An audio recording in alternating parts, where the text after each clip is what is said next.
Welcome back to the channel, you guys. Welcome back. So we got the Bulgarian 57 on the freaking block. This is a big boat. It's a big one. So today we're actually going to be pouring pour foam in the center tunnel section of the boat. And we got to do it carefully. We got to do it methodically so we don't ruin this boat, because you can easily mess up the interior. You can damage the hull. The pour foam tends to get hot when you mix it, and it's expanding. So if you pour too much, you could warp the hull from the heat. So we have to do it in incremental sections, not to damage the hull. We also have to dam off the sponsons so that the foam don't expand into unwanted areas. We also need to keep the foam under control once it fills up, not to get sticky foam all over the carbon fiber inlay. Nice neat job. So I've put this little job right here, simple enough, just pour foam in, right? I've put it off for a month, actually longer than a month. This has needed to be done for over a month now, and I've simply just put it off, thinking about how I want to do it, because I mean, so many things can go wrong in a very quick period of time. You know, so we gotta be careful. So we're gonna stand it up on its tip. I'll put a towel down, stand it up on its nose. I'm doing it in the house because it's cooler in here. I've come up with a way to consolidate the foam in this center tunnel section. Okay, I've cut some pretty rigid cardboard. I mean, it's pretty thick. I cut 3 pieces. I cut one piece to go down by the battery tray. Okay, and then the other 2 pieces, I've actually made one bigger, a little bit smaller, so it'll go around this corner right here. Okay, and the reason I did that is so the foam don't protrude past, well, so it don't protrude past this spot right here. I want it to be inside the tunnel, not outside the tunnel. So I've made two pieces here, pretty much identical. Use some masking tape where the foam will be. I've noticed over the years, like epoxy or the pour foam, it sticks. It'll stick really good, soak up into the cardboard. So I use masking tape, kind of like a peel ply. So once we're done and we go to pull this off, hopefully it'll peel right off the pour foam. It won't saturate the cardboard and want to stick to it. You know what I'm saying? So that is the plan. So I've been trying to figure out a way to kind of keep these in place, right? I was thinking about taping it, which we may actually do a little bit of both. I was thinking about taping it top and bottom, but I think I'm going to use some of this really thick foam. This is just a scrap piece that I had, and what I'm going to do, fits real tight in here. Okay, so what I'm going to do, get my cardboard exactly where it needs to be, push this foam up forward here, okay, and that's going to put pressure on the foam on this section right here. It's going to put foam up against it, pressure up against it with the foam. Okay, I'm going to push it a little bit farther up. I'm going to try to get this where it needs to be, kind of do it off camera, but you guys kind of get the idea.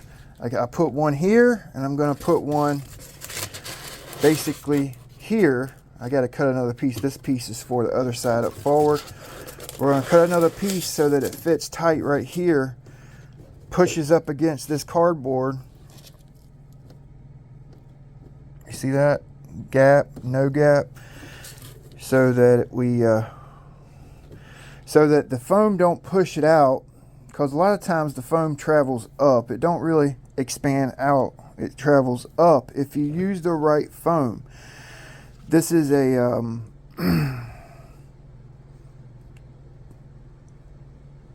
2 pound, I think there's 2 pound and 4 pound. This is the 2 pound, the lightest density. So it actually has more flotation than the 4 pound, and it's lighter, less structural, okay, which is kind of the main reason we're pouring the tunnel in the first place, is for structural rigidity, okay. Like on a larger scale, you would need the 4 pound for structural rigidity. On an RC boat, you don't necessarily need the 4 pound. The 2 pound should be sufficient. You know what I'm saying? You just gotta pour it in sections. I like to use this. I'll fill this up halfway. If I'm not mistaken, it's 30 grams, so 60 total. And I'll use this as my applicator. Okay, this is just a Teflon liner. Actually, it's a refrigerator water line with a silicone tube here to attach it. And I actually use this in my in a few different boats now. Actually, same one. I usually clean it out. I use it to get down into the tips, squeeze into the tips, tunnel, and I can kind of consolidate my foam and flow it at my rate, right? And we can kind of pinpoint and target where we're going to put it. So yeah, I'm kind of like putting it off still. I'm still putting it off. I'm scared. So I'm gonna get everything prepped up.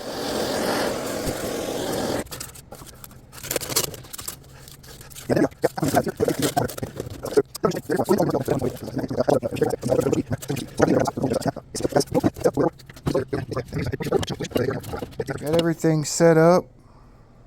Got it taped off here. Let's practice like we're gonna pour it. Okay, so the first pour, I'm basically gonna do a cup. I'm adding just a little bit of this dye, not much, because I'm sure it will.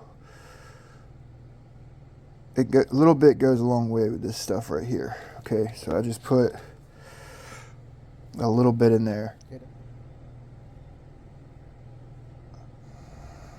Okay, so 26 grams. So that's 52. So before I pour part B in, or part A, I'm just going to mix up this dye in this foam before we put the other hardener in.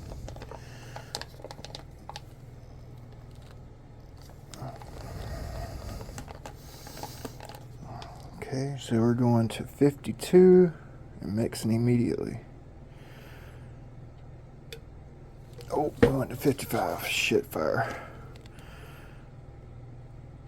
I ended up putting 60 in it, just about it. Oh well. Alright, so let's see how dark this is. I might need to add more once I get closer to the bow. Yeah, I didn't put enough dye in it, so it's okay. It did kind of tint it though.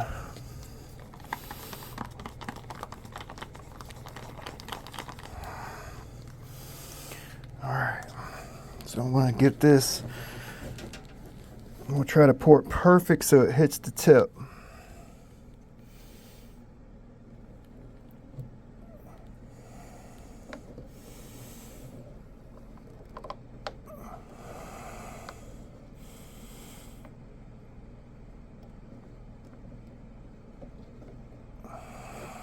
So we definitely need more dye in it when we get up closer to our bulkhead, you know. Do it in sections. You'll thank me later, okay? You'll thank me later. So we're going to give that a chance to cool down, because heat will disform, distort carbon or fiberglass, epoxies, polyesters.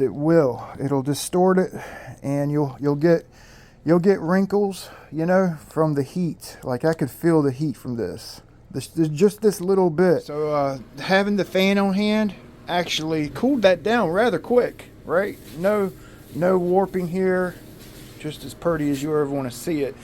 So it's been about 30 minutes, and it's cooled off, and it's hard. So we're gonna take the fan off. We're gonna pour it again.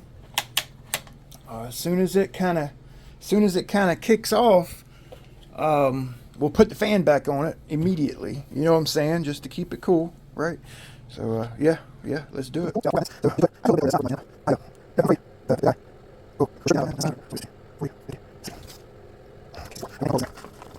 It's a lot. You don't have to pour it all in there. You know, you mix up some.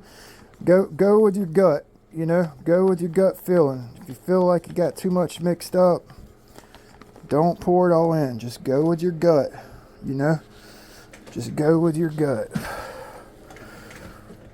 So if I poured all this in there, it might actually come all the way up to the top, but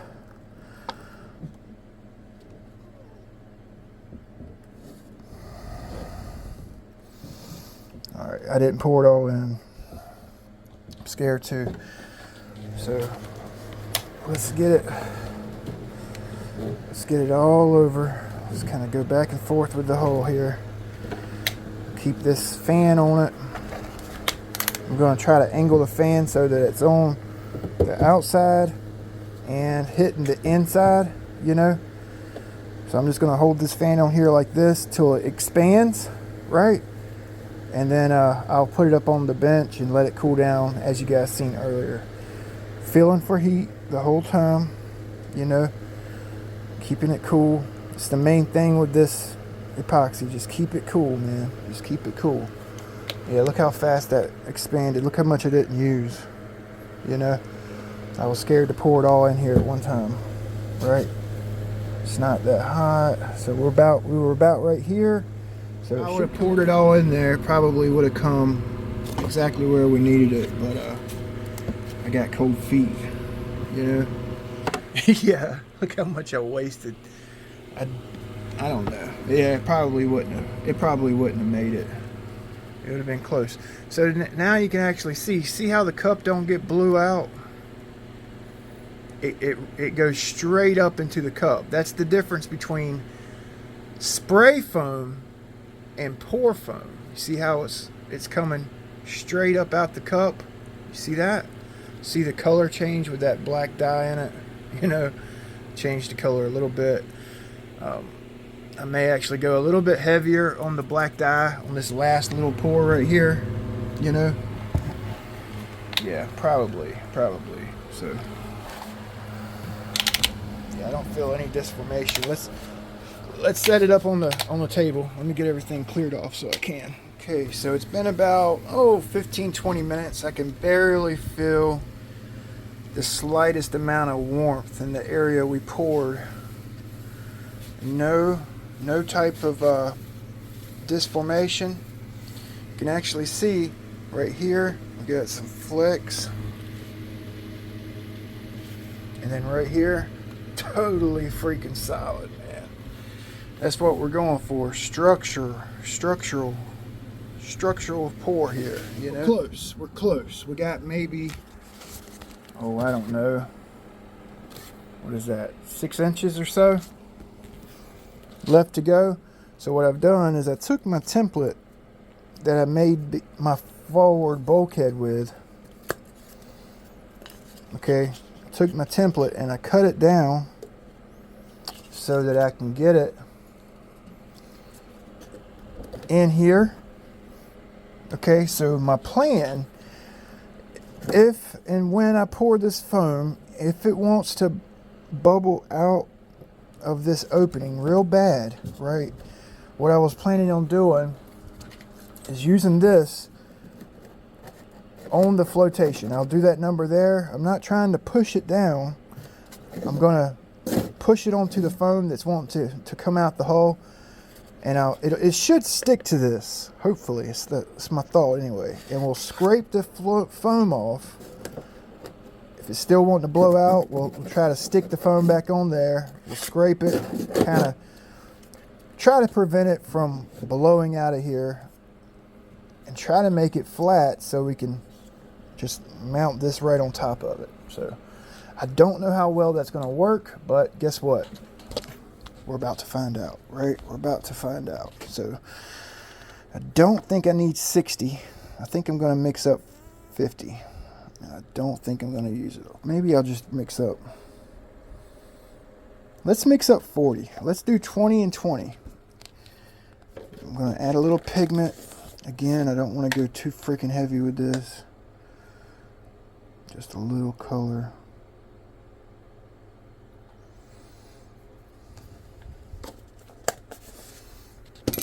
Let's go 40. Let's go 40. We're on the home stretch.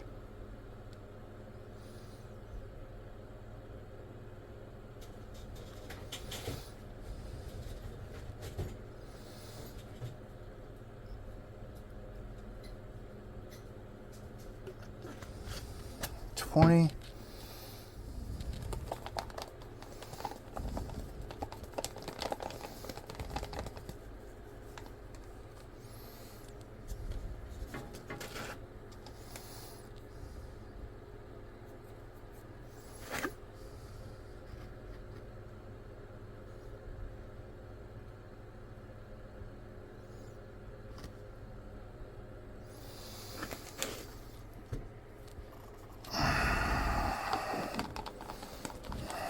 I made this one dark. Made this one pretty freaking dark. Just so it matches the boat, you know. And we mixed up 40 though. We've been doing 60. So hopefully it's enough. I'm hoping. Okay, so I got my tamp. I got my little tamp ready.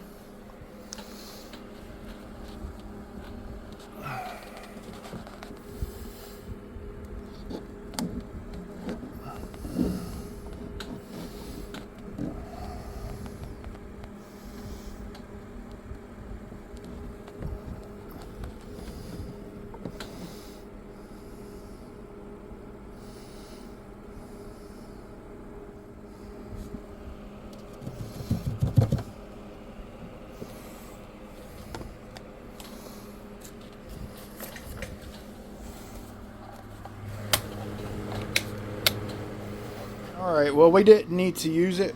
I had it for worst case scenario. It's about right here.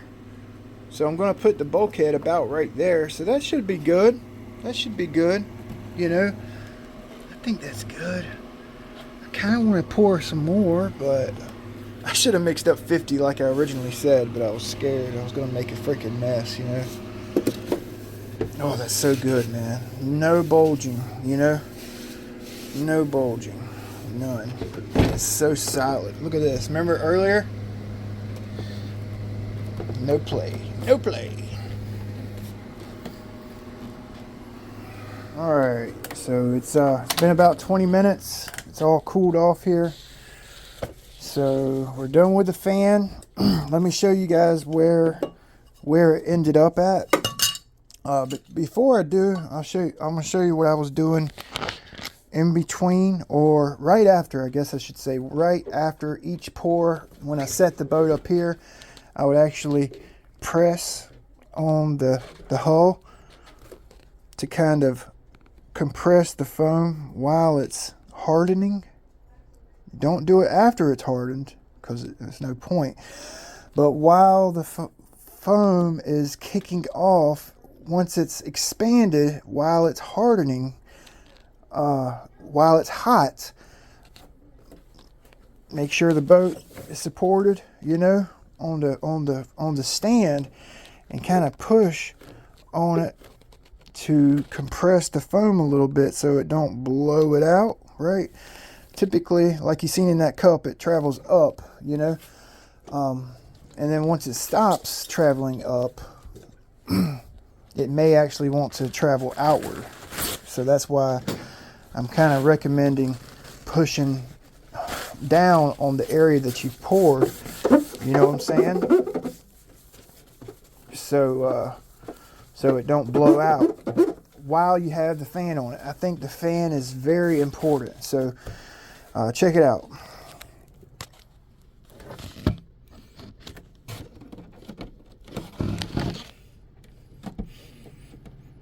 Little flex here, and then back here, no flex at all. Okay, so I don't think I'm going to pour any more.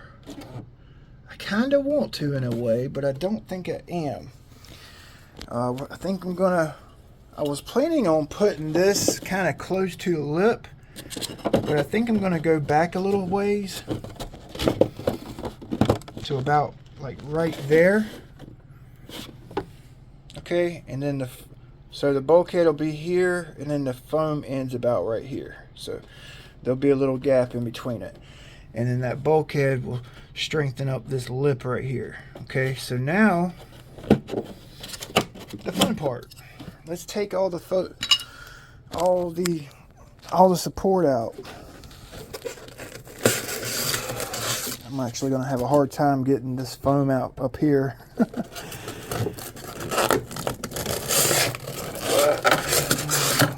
Gotta do it. Gotta get it out. So, oh, maybe not. Maybe not.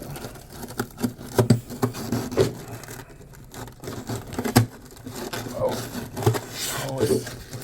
it's gonna fight me. So I'm gonna make me a little hook. I got an aluminum rod. I'm gonna bend a little hook in it so I can hook it and drag it out. Okay, and then we'll pull these. We'll try to pull these out together.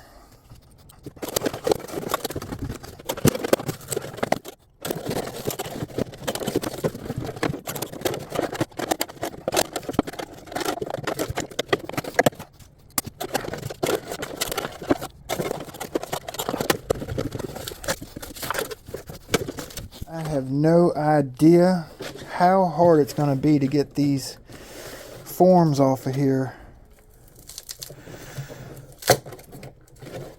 Maybe they'll just peel off since I used masking tape. I freaking hope so. Please don't fight me. If it don't fight me, it'll be the only thing on this whole boat that didn't fight me. Oh, it's gonna fight me.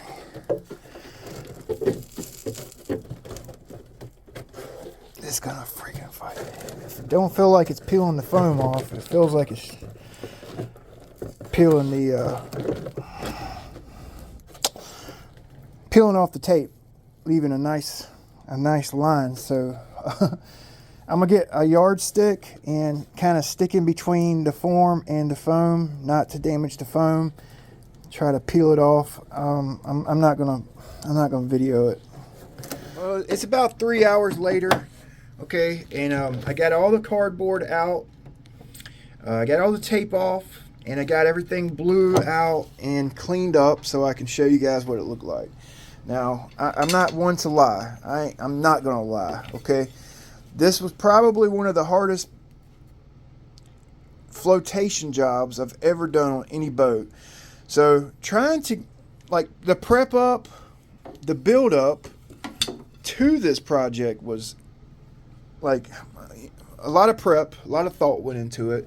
The 3-ply cardboard, and you could tell the thought and the time it paid off. So this is what it came out looking like. Okay, hopefully you guys can see it. Check out the bottom where this rounded edge is. We had a nice clean pour there.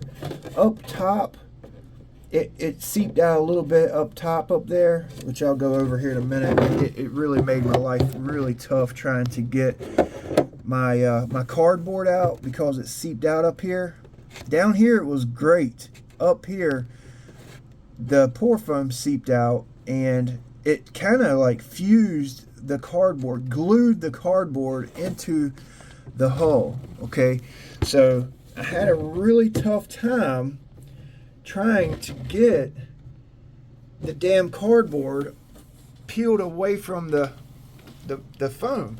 Now, I'm glad I used the masking tape, because if I didn't, I would have had a hell of a time trying to get that saturated cardboard broke off of this block of foam. Okay, so my tip to you, if you're planning on doing this and you're going to use my method, wrap the cardboard long ways with tape, masking tape, on both sides and along the edge. So if you do have some seeping out, it's not going to saturate the cardboard and fuse it to the hull. Okay, long ways around it, all the way around it, and then do the face of the cardboard that's going to be in contact with the foam. It's going to make your life a lot easier. So I used a hammer. I'm not even going to freaking lie. I started off using this ruler, which I broke. I've had it since high school, but I got it in between the cardboard and the foam, and I was trying to, like, you know, just separate it, and it just wouldn't separate with just this. So what I had to do is use that wooden dowel with a hammer. I also broke out this steel pipe right here with a hammer, and you can see how hard I was hitting that damn cardboard with a hammer. I rounded the end of the damn pipe, trying to, well, I was careful not to get the cardboard. I was careful not to hit the hull, but I was basically dead blowing this pipe on the cardboard to kind of peel it away from the hull, you know. So I got it peeled back on both sides. It was very tedious, and I got it. So for cleanup, like any stray foam that was in unwanted areas, like the top, I'm trying to get the top right now, I basically took this thicker piece of plywood, not the ruler, the plywood. I used the ruler as an extension, but I actually CA glued an aggressive green pad onto it, CA glued it, and then I saturated it with alcohol, and I would actually go in here into these areas that had flotation that seeped out, which down here, the way I did it down here, literally no seep out. Most of the seep out I had to clean up was on top. So the way I did it, 3-ply, worked great. Okay, but this right here also, this worked good. Now just know that you cannot scrub finished carbon fiber with a green pad. It will scuff it all to hell and back. Okay, so that's something that you need to keep in mind. I know better. Okay, so yeah, that worked out really good. So the shape, you see how we got the shape, and then once we put the bulkhead in there, boom, it's gonna basically hide everything. The way we had it shaped, super nice. Okay, it's gonna be super nice, right? So I ended up putting, I think it was 160 grams, give or take, which is, if I'm not mistaken, around 5.5, 6 ounces. So basically, this is how much weight we put in this boat. 6 ounces. 2 fishing sinkers. 2 3-ounce fishing sinkers. Which, for a boat this big, what is that? 1/3 of a pound. That's not bad. Okay, that's not bad. And we gained flotation, structural reinforcement. Okay. Okay, 6 ounces, so he's not going to need to run his batteries as far forward as he typically would, so he can run his batteries farther back, which should be a good thing. And I mean, it's stiff as a board. I mean, it's so stiff now, right? I mean, damn, boy. I hope this method helps you guys out, right? It's not like I invented this, I just tweaked it, right? Probably the hardest pour I've ever done in any boat, simply because of the amount of prep you have to do, and the amount of tear out you have to do. You know what I'm saying? But I think it was well worth the time and effort.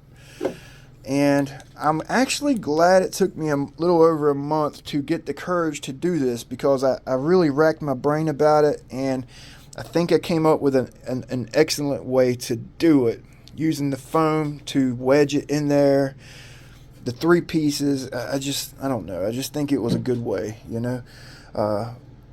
So yeah, add flotation to your boats. I sank my Dominator, and I'm gonna freaking like pound that into you guys' minds.